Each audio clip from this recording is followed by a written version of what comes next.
Today, school corporal punishment belongs largely to history. For younger generations, the idea that teachers once kept canes in their offices or slippers in classroom cupboards can seem almost unimaginable. Yet for millions of people educated during the 1950s, 1960s and 1970s, it was simply part of everyday school life. Whether they approved of it or not, they expected it. This difference in expectation may be one of the greatest barriers to understanding the subject today.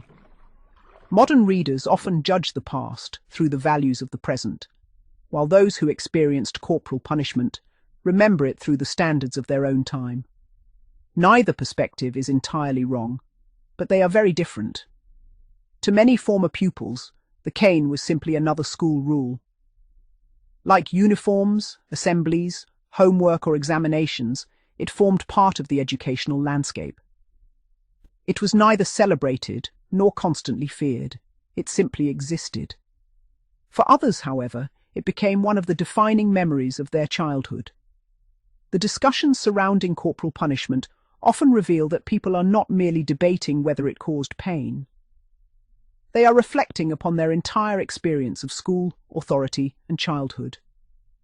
This explains why opinions remain so divided. Some adults remember strict teachers with genuine warmth.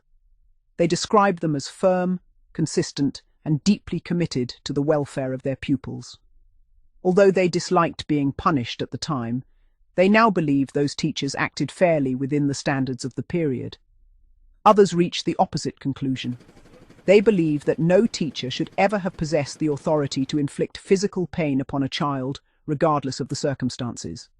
For them, corporal punishment represents an outdated practice that belonged to a less enlightened age. Both views deserve to be heard. History rarely provides simple answers. One interesting theme emerging from many conversations is that people often separate the punishment from the person administering it. Former pupils frequently speak with affection about teachers who occasionally use the cane, describing them as kind, patient, and approachable outside disciplinary matters. Equally, they sometimes remember teachers who never used corporal punishment but were feared because of sarcasm, humiliation, or unfair treatment. This reminds us that discipline was only one aspect of a teacher's character.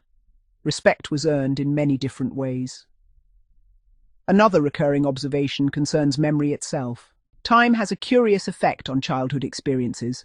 Events that once seemed enormous often become smaller with age.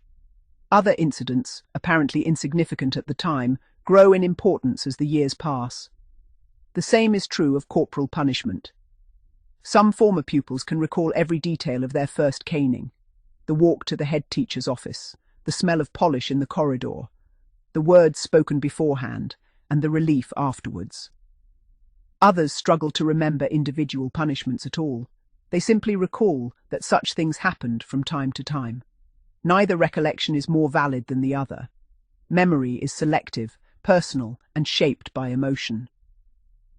The discussions also reveal another important truth. There is no single school experience. Some schools relied heavily upon corporal punishment. Others used it only rarely. Some teachers reached for the cane quickly. Others regarded it as a last resort. The culture of one school could differ enormously from another only a few miles away. Even within the same school, pupils often experience discipline differently depending upon their behavior, personalities, and relationships with staff. This makes sweeping generalizations difficult, perhaps impossible. One final point deserves consideration. Many debates begin with a simple question: did corporal punishment work? The answer depends entirely upon what is meant by the word work. If the objective was to stop every child from ever breaking another rule, history clearly suggests it failed. Children continued to misbehave, just as they always have. If the objective was to maintain discipline within schools that accepted corporal punishment as normal, many former teachers believed it achieved exactly that. If the objective was to create happier, more confident adults, the evidence becomes far less clear. Every former pupil carries a different story. Every memory reflects a different childhood. Perhaps that is why discussions about school corporal punishment continue to generate such strong opinions decades after its abolition. In the end, the debate is about far more than the cane or the slipper. It is about changing attitudes towards childhood, authority, fairness, and education itself.